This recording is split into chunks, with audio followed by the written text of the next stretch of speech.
তো hello guys, কি অবস্থা সবার? আশা করি সবাই ভালো আছেন। আলহামদুলিল্লাহ, মাত্র জুমার নামাজ শেষ করে আসলাম।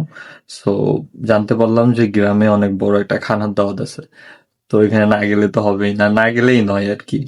তো এখন রাস্তায় যাইতে হবে, পোলাপান সব এক জায়গায় আসবে, তারপর মনে করেন যে সবাই মিলে যাব। তো চলে রাস্তায় যাওয়া যাক।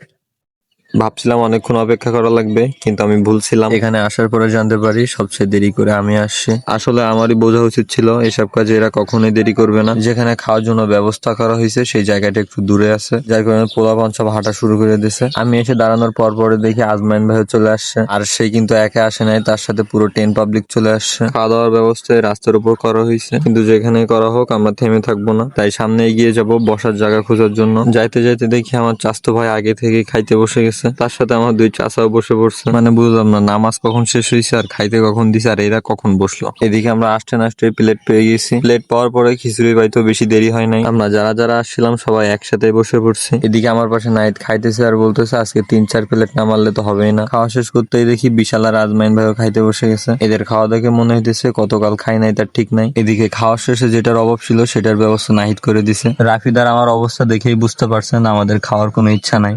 যাই হোক, এখন বাসায় যাইতে হবে। সবাই দোয়া করবেন, ভালো থাকবেন। আল্লাহ হাফেজ। আরে ভাই তাড়াতাড়ি খোল।